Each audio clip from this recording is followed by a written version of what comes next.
اور اس کے رسول صلی اللہ علیہ وسلم کی طرف لوٹا دو. تو اس آیت کے اندر جس چیز کے اوپر سب سے زیادہ زور دیا گیا ہے اور سب سے زیادہ تاکید جس چیز کی گئی ہے وہ ہے اللہ اور اس کے رسول صلی اللہ علیہ وسلم کی اطاعت. آپ کو معلوم ہے کہ اللہ کے رسول صلی اللہ علیہ وسلم کے پاس جب ایک مسئلہ آیا، ایک یہودی اور ایک مسلمان کا مسئلہ نبی کریم صلی اللہ علیہ وسلم کی خدمت میں پیش ہوا، تو اللہ کے رسول صلی اللہ علیہ وسلم نے حق اور سچ کے مطابق یہودی کے حق میں آپ صلی اللہ علیہ وسلم نے فیصلہ کر دیا. اب اسی قضیے کو لے کر اور اسی مسئلے کو لے کر وہ مسلمان عمر بن خطاب رضی اللہ تعالی عنہ کے پاس پہنچتا ہے اور کہتا ہے کہ ہم آپ کا بھی فیصلہ مان لیں گے، آپ جو فیصلہ کریں گے وہ فیصلہ ہم مان لیں گے. تو عمر بن خطاب رضی اللہ تعالی عنہ نے کہا، دیکھیں استشہاد دیکھیں، عمر بن خطاب رضی اللہ تعالی عنہ نے کہا کہ کیا اس سے پہلے کوئی شخص ہے جس نے فیصلہ کیا ہے؟ کوئی شخص ہے جس نے پہلے فیصلہ کیا ہے؟ تو انہوں نے کہا کہ ہاں، محمد صلی اللہ علیہ وسلم نے فیصلہ کر دیا ہے. تو پوچھا کہ یہودی کو منظور نہیں ہے نبی صلی اللہ علیہ وسلم کا فیصلہ یا مسلمان کو؟ کیا پوچھا؟ یہودی کو منظور نہیں ہے یا مسلمان کو؟ تو اس نے کہا کہ یہودی نے کہا کہ محمد صلی اللہ علیہ وسلم نے فیصلہ کر دیا ہے، آپ کے نبی محمد صلی اللہ علیہ وسلم نے فیصلہ کر دیا ہے، ہمیں منظور ہے. انہوں نے کہا کہ عمر بن خطاب کے پاس نہیں چلتے. کہا اچھا، نبی صلی اللہ علیہ وسلم کے فیصلے کے بعد اب میری فیصلے کی ضرورت ہے؟ اچھا میں بتاتا ہوں، اب میں فیصلہ کرتا ہوں. وہ اندر جاتے ہیں اور اپنی تلوار نکالتے ہیں اور مسلمان کی گردن کو قلم کر دیتے ہیں اور کہتے ہیں جو نبی کے فیصلے کو نہ مانے اس کی یہی سزا ہے. نبی صلی اللہ علیہ وسلم نے جو فیصلہ کر دیا کسی چیز کا، اللہ کے رسول صلی اللہ علیہ وسلم کا جب حکم آ گیا کہ سورج غروب ہوتے ہی کیا کرو، افطاری کر لو، تو وہاں پر اللہ اکبر بڑی چیز ہے، سائرت بڑی چیز نہیں. جب فوراً حکم آ جائے، اللہ کے رسول محمد صلی اللہ علیہ وسلم کا حکم آ جائے، تکبیر کی آواز کان میں پہنچ جائے، اللہ اکبر کی صدا کان تک پہنچ جائے، اس وقت کیا کرنا ہے؟ افطاری کرنا فوراً شروع کر دینا. یہ ہے نبی کریم صلی اللہ علیہ وسلم کی اطاعت، اللہ کے رسول صلی اللہ علیہ وسلم کی فرما برداری. سائرن کا انتظار کرنے کا کئی حکم تو نہیں. 10 منٹ بعد 15 منٹ بعد ہم لوگ افطاری کر لیتے ہیں، کئی منٹوں کے بعد جو ہے وہ سائرن کی آواز آتی ہے. جب تک ہم لوگ شکم سیر ہو جاتے ہیں، الحمدللہ وہ کھا پیتے وہ ہو جاتے ہیں، تب سیرابی حاصل کر لیتے ہیں، اس کے بعد آواز آتی ہے تو ہم نبی کریم محمد صلی اللہ علیہ وسلم کی سنت کو عمل کرتے ہیں. نبی صلی اللہ علیہ وسلم کا حکم ہے کہ تکبیر کی آواز پہنچے، وقت ہو جائے، سورج غروب ہو جائے، اس وقت کیا کرو؟ افطاری کرو، جلدی کرو. تو یہ ہے نبی صلی اللہ علیہ وسلم کی اطاعت. اور تاخیر سے افطاری کرنا یہ ہے یہودی کی اطاعت، یہ ہے یہودیوں کی پیروی، دشمنان اسلام کی پیروی ہے کہ افطاری تاخیر سے کرنا ہے. افطاری کے لیے اندھیرا کا انتظار کرنا ہے، تاریکی کا انتظار کرنا ہے. اس میں کس کی اطاعت ہو رہی ہے؟ یہودیوں کی اطاعت ہو رہی ہے اور محمد رسول اللہ صلی اللہ علیہ وسلم کی مخالفت ہو رہی ہے. تو جو مسلمان ہوگا وہ اطاعت کرے گا کس کی؟ اللہ کے رسول صلی اللہ علیہ وسلم. اور جس کا ایمان اس کے پاس نہیں ہوگا، جس نے ایمان کو بیچ دیا ہوگا، ایمان کی جس نے حفاظت نہیں کی ہوگی، وہ اطاعت کرے گا کس کی؟ یہودیوں کی اطاعت کرے گا، یہودیوں کی فرما برداری کرے گا. تو اس آیت کے اندر اللہ کے رسول صلی اللہ علیہ وسلم کی اطاعت کا اللہ سبحانہ و تعالیٰ نے ہم سب کو حکم دیا. تمام حالتوں میں جب نبی صلی اللہ علیہ وسلم کا حکم، آپ کو معلوم ہے جب خلیفہ چننے کی بات آئی، خلیفہ کون بنے گا، خلیفہ کون بنے گا، انصار کہہ رہے تھے ہمارا حق ہے، مہاجرین کہہ رہے تھے ہمارا حق ہے. جب نبی کریم صلی اللہ علیہ وسلم کی بات پہنچ گئی، الائمۃ من قریش، الائمۃ من قریش، یہ آواز پہنچ گئی، سب خاموش، انصار خاموش، مہاجرین خاموش، سب خاموش ہو گئے کہ اب اگر کوئی امیر بنے گا، کوئی اگر خلیفہ بنے گا، مسلمانوں کا کوئی لیڈر بنے گا تو کس سے بنے گا؟ قریش سے بنے گا. یہ بات پہنچ گئی، سب نے اس فیصلے کو تسلیم کر لیا، مان لیا۔ تو یہ ہے نبی کریم صلی اللہ علیہ وسلم کی اطاعت۔ جیسی آواز نبی کی پہنچ جائے ہمیں مان لینا چاہیے، جیسی نبی صلی اللہ علیہ وسلم کا حکم آ جائے ہمیں مان لینا چاہیے، پہلی چیز۔ دوسری چیز، تیمم کا حکم دیا گیا، یعنی جب پانی نہ ملے تو کیا کرو؟ تیمم کرو۔ تیمم کا طریقہ کیا ہونا چاہیے؟ تیمم کا طریقہ ہے، یہ مٹی ہے، مٹی کے اوپر ہم نے ہاتھ کو مارا، کوئی مٹی ہے، ہم نے مٹی پر ہاتھ کو مارا، اس کے بعد یہ صاف کر دیا، یعنی جو گرد دھول پڑا ہوا ہے اس کو ہم نے جھاڑ دیا۔ جھاڑنے کے بعد ہمیں اپنے چہرے کے اوپر مل لینا ہے، چہرے کے اوپر ایسے مل لینا ہے، اور چہرے پر ملنے کے بعد جو یہ ہتھیلی ہے دونوں ہاتھ کی، ان دونوں ہاتھ کی ہتھیلی کے اوپر ایسے ایسے کر لینا، ٹھیک ہے، ایسے اور ایسے کر لینا ہے۔ تیمم ہو گیا، آپ نماز پڑھ سکتے ہیں۔ یہ حدث اصغر کے لیے وضو کرنا ہو تو، اور اگر غسل کی ضرورت محسوس ہو جائے، غسل کرنا لازم اور ضروری ہو جائے، حدث اکبر جسے بولتے ہیں، اگر وہ ہو جائے تو اس صورت میں کیا کرنا ہے؟ اس صورت میں بھی ہم تیمم اسی طرح کر سکتے ہیں جیسا ہم نے وضو کے لیے کیا ہے۔ لیکن اگر تیمم کے بعد پانی مل جائے تو تیمم ٹوٹ جائے گا۔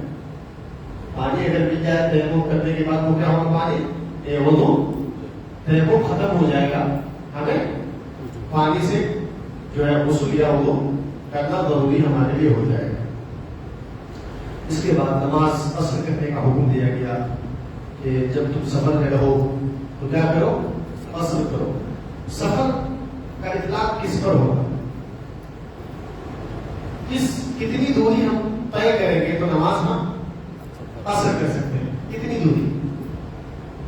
بعض لوگوں نے کہا کہ اگر اپنی بستی سے نکل جاؤ اور دوسرے کی بستی میں داخل ہو جاؤ تو نماز عصر کر سکتے ہیں۔ عصر کا اطلاق آ گیا کہ 24 کلومیٹر، 24.5 کلومیٹر اگر انسان سفر کرے تو وہ عصر کر سکتا ہے۔ لیکن شیخ ابن عثیمین اور شیخ الاسلام ابن تیمیہ وغیرہ کا جو موقف ہے کہ عرف عام میں جس کے اوپر سفر کا اطلاق ہو جائے، مان لیجیے روزانہ 50 کلومیٹر آ رہے ہیں جا رہے ہیں، ہمارا کاروبار ہے، بزنس ہے، سفر کا اطلاق اس کے اوپر اگر نہیں ہو رہا ہے تو نماز مکمل پڑھی جائے۔ عرف عام میں یعنی ہمارے معاشرے کے اندر جتنی دوری پر سفر کے لفظ کا اطلاق ہوتا ہے اتنی دوری کو سفر ہمیں ماننا چاہیے۔ اچھا، سفر کتنے؟ اصل 4 رکعت نماز ہے تو 2 رکعت پڑھنی، 2 رکعت ہے تو 2 رکعت، 3 رکعت تو 3 رکعت ہی پڑھنی۔ اس کے بعد جو ہے کتنے دن تک انسان قصر کرے گا نماز کی؟ کتنے دن تک نماز قصر کرے گا سفر میں؟ اگر کوئی اسٹوڈنٹ طالب علم پڑھنے کے لیے حیدرآباد آیا بہار سے، اب وہ اس یقین کے ساتھ آیا کہ میری پڑھائی مکمل ہوگی تو میں جاؤں گا، پورا سال میں رہنا یقینی ہے اس کے پاس، تو وہ قصر نہیں کرے۔ جو پڑھنے کے لیے حیدرآباد آیا، دلی گیا، کہیں دوسرے ملکوں میں گیا، اور وہ اس نیت سے گیا کہ ہم پڑھائی کمپلیٹ کریں گے اس کے بعد ہم واپس آئیں گے، تو وہ قصر نہیں کرے گا۔ لیکن ایک ایسا شخص جو آیا تھا حیدرآباد 2 دن کے لیے، حیدرآباد 2 دن کے لیے آیا مان لیجیے کہیں سے، اور وہ رہ گیا یہیں پہ، سوچ رہا ہے 2 دن کے لیے آیا تھا لیکن کام نہیں ہوا، پھر تیسرے دن، چوتھے دن، 5ویں دن بڑھتا جا رہا ہے، تو وہ قصر کرتا ہوا چلا جائے گا، گرچہ وہ 1 سال پوری زندگی رکنا پڑے گا۔ بس میں رہنے کے لیے آیا تھا 2 دن کے کام سے، اب آج نہیں ہو رہا، کل نہیں ہو رہا، پرسوں نہیں ہو رہا، پرسوں، اسی طرح بڑھتا ہوا جا رہا ہے۔ وہاں پر کیا ہے؟ وہ قصر کرتا رہے گا، کیونکہ خبر یقینی کے ساتھ نہیں آیا تھا وہ کہ ہمیں رہنا ہی ہے، وہ آیا تھا کسی کام سے لیکن رکنا پڑا۔ اس کے بعد اللہ سبحانہ و تعالیٰ نے فرمایا وَمَن يَتَّخِذِ الشَّيْطَانَ وَلِيًّا مِن دُونِ اللَّهِ، جو اللہ کے علاوہ کسی دوسرے کو دوست بنائے ساتھی بنائے گا، کسی دوسرے کو اپنا ولی بنائے گا، تو حقیقت میں یہی وہ شخص ہے جو نقصان اٹھانے والا ہے۔ اصل خسارہ پانے والا کون ہے؟ جو اللہ سبحانہ و تعالیٰ کے علاوہ دوسرے کو اپنا دوست بنائے، اپنا ساتھی بنائے۔ دنیا کا ہر بزنس، ہر تجارت میں نقصان ہے سوائے ایک تجارت کی، اور وہ تجارت ہے اللہ کو اپنا دوست بنانا۔ یہ ایک ایسی تجارت ہے جس میں فائدہ ہی فائدہ ہے۔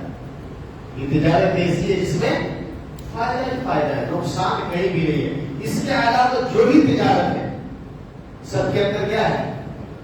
نقصان ہے، گھاٹا ہے، پریشانی ہے۔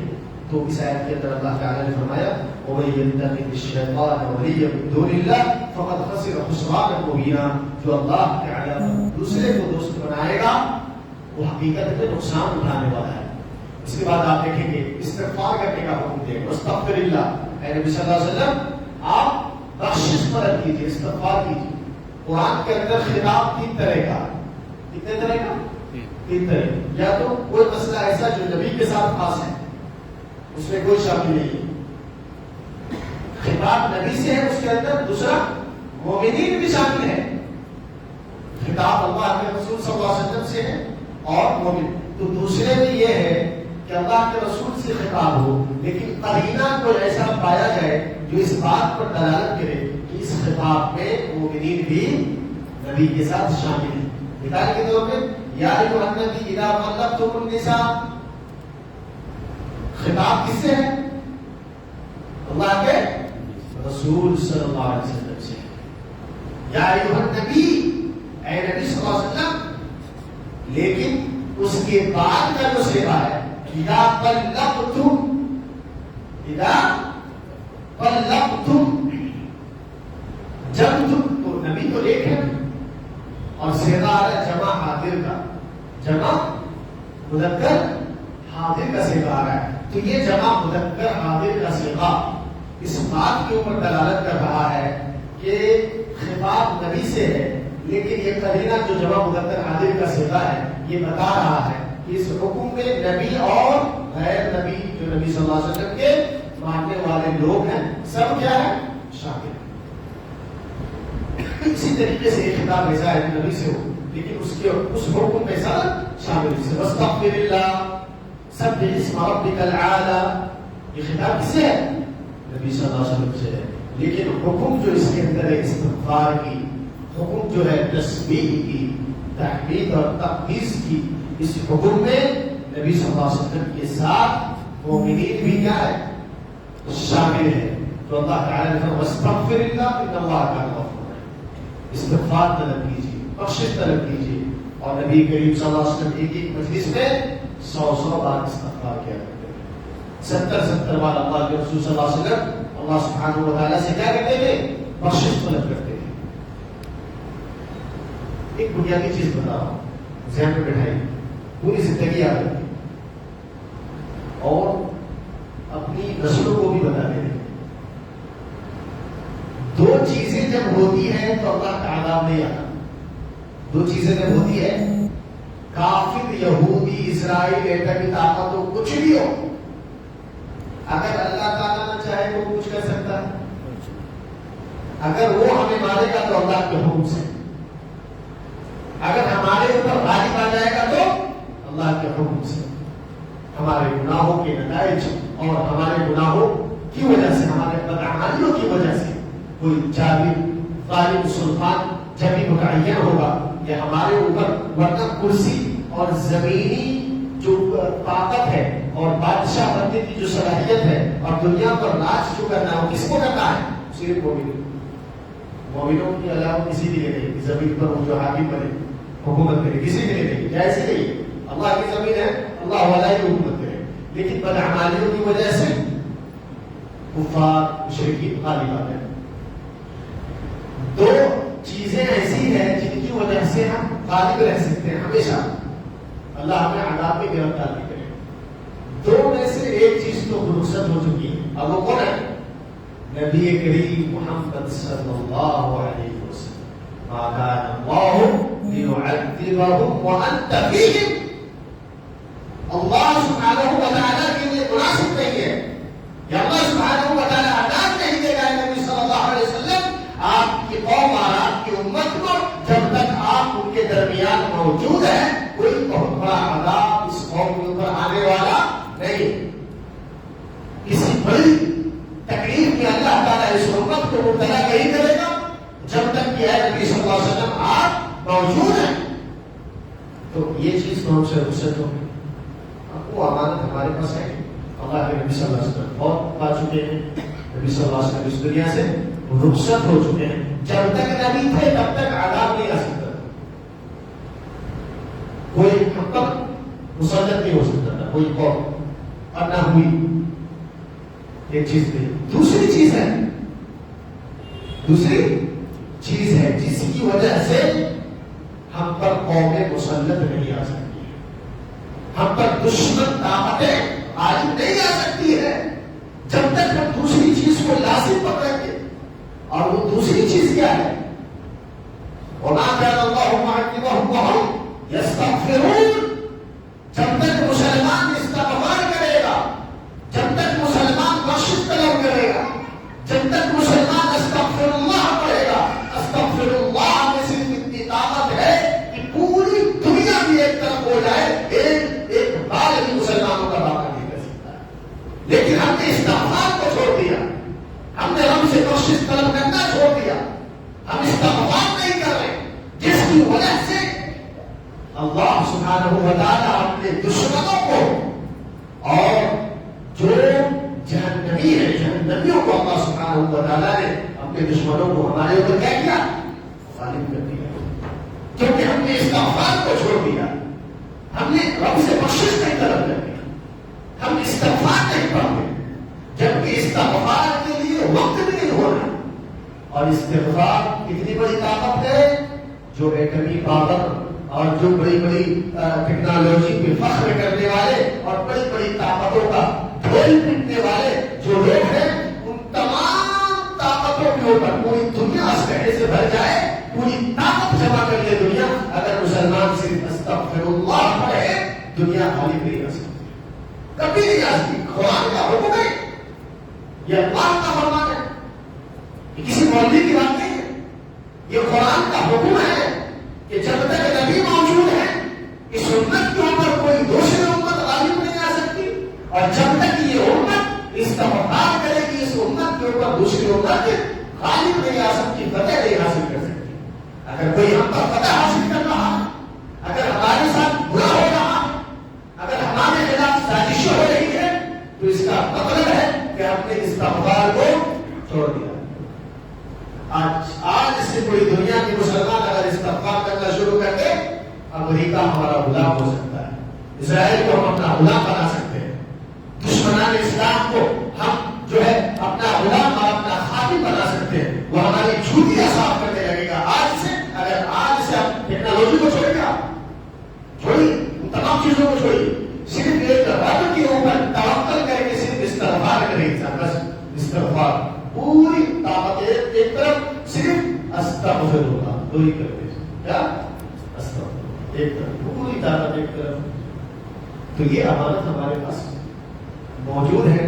اس امانت کے ذریعے ہم پوری دنیا کے اوپر کیا ہے غالب آ سکتے ہیں. غالب مغلوب کبھی نہیں ہو سکتے، غالب آ سکتے ہیں. اللہ تعالیٰ نے حکم دیا مستغفر اللہ ان اللہ کان غفور رحیما. اے نبی صلی اللہ علیہ وسلم آپ اپنے رب سے کیا کیجیے؟ استغفار کیجیے، بخشش طلب کیجیے. اس کے بعد شرک سے رکنے کا حکم دیا گیا. ہم کو معلوم ہے شرک کتنا بڑا جرم، اور بڑا جرم ہے، اس سے بڑا کوئی جرم نہیں ہے. شرک سے اپنے آپ کلمہ ہم پڑھتے ہیں لا الہ الا اللہ، کیا مطلب ہے اس کا؟ بول دیجیے لا الہ الا اللہ، معنی سمجھے، مطلب سمجھے. کافروں کی مجلس میں جا رہے ہیں، کافروں کے تہوار میں جا رہے ہیں، مشرکوں سے دوستی کر رہے ہیں، مشرکوں کے ساتھ بیٹھتے ہیں، مشرکوں کی مجلس میں جا. یہ اسلام، یہ کلمے کا مطلب ہے. کلمہ جب آپ نے پڑھا تو کلمہ پڑھنے کا مطلب ہے کہ میں مشرکوں سے بھی بری اپنے آپ کو کرتا ہوں اور مشرکوں کے معبود سے بھی اپنے آپ کو بری کرتا ہوں. یہ ہے مطلب کلمہ. اصل معنی ہم نے بھولا دیا. جب ہم توحید ہی کو نہیں پکڑ بخشش کیسے طلب کریں گے؟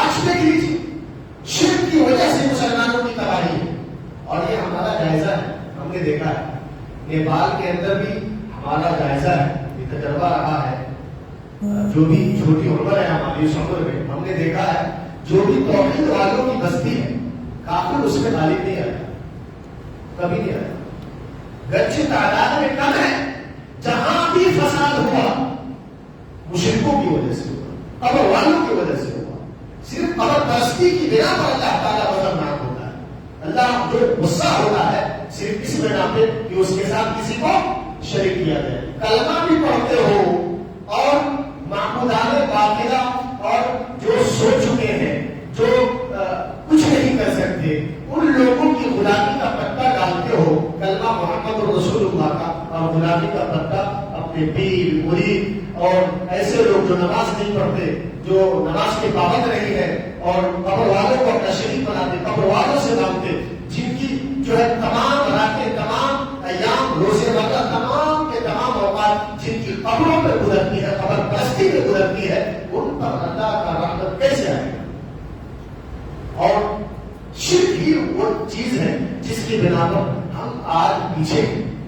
تو اللہ تعالیٰ نے فرمایا ان اللہ لا یغفر ان یشرک بہ ویغفر ما دون ذلک لمن یشاء، اللہ تعالیٰ شرک کے علاوہ جتنے بھی گناہ ہوتے ہیں تمام گناہوں کو معاف کر دے گا، لیکن شرک کو معاف نہیں کرے گا، شرک کو نہیں معاف کرے گا۔ شرک سے بچو، شرک سے اپنے آپ کو بچاؤ، اور جہاں بھی مسئلہ درپیش ہے مسلمانوں کے ساتھ شرک کی بنا پر، آج بھی اگر ہم 20 کروڑ 25 کروڑ ہندوستانی مسلمان توحید کو مضبوطی سے تھام لیں، خدا کی قسم کہتا ہوں انقلاب برپا ہو جائے گا، اللہ کی ایسی مدد آئے گی آپ تصور نہیں کر سکتے، نعمتیں آئیں گی، طاقتیں آئیں گی، ساری کی ساری چیزوں میں ہم آگے بڑھتے ہوئے چلے جائیں گے۔